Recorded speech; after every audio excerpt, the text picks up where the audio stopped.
Welcome to the Bly House Museum of the Dorset Historical Society. My name is Jon Mathewson. I'm the curator here, and this short video will describe an artifact currently on loan to us. A local collector has been searching for a Civil War era dog tag from Dorset for close to 30 years. He finally found one at a Florida coin show last year. Now, in the 1800s, people gave each other cuttings of their hair as remembrances. After battles of the Civil War, soldiers would cut locks of hair from their fallen comrades to send back home so the families could have something to remember their fallen sons by.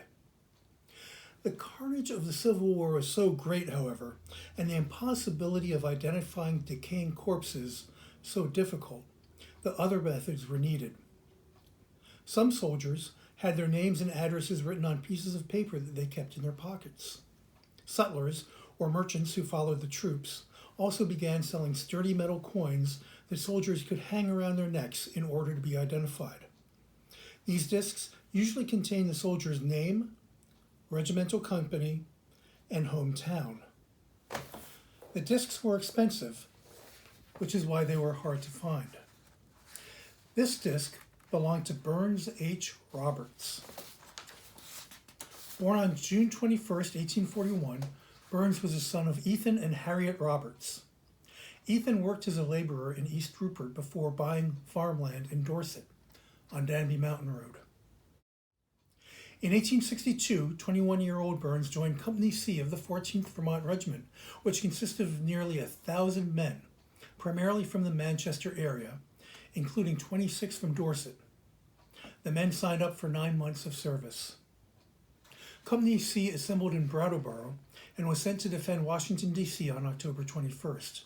The men were stationed in several camps in Virginia, most notably Alexandria and Fairfax Courthouse. From March through June, they were encamped at Wolf Run Shoals, where 2 Company C Dorseters died of disease.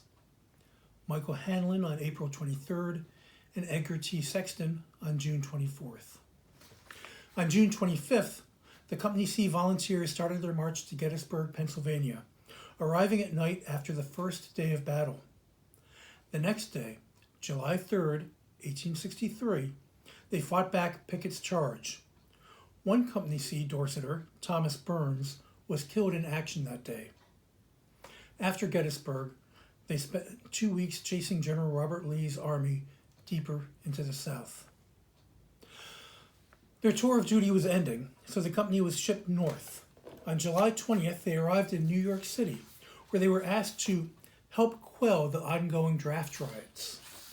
They declined the offer and arrived in Brattleboro on July 21st. Company C was disbanded on July 30th. After the war, Burns Roberts moved to Springfield, Illinois, and worked as a fireman for the Toledo, Wabash, and Western Railroad Company. On July 11, 1875, at age 34, he died in an accident on the railroad. His engine hit some cattle on the track and was overturned. His body was returned to Dorset, where he was buried in Maple Hill Cemetery. By the way, the Red Cross gave soldiers heading to the Philippines identification discs, or dog tags, during the Spanish-American War of 1899. The U.S. government issued them to soldiers beginning in World War I. I would like to thank Glenn and Sherry Firestone for lending us this artifact, and thank you for joining us today. We'll see you again sometime soon.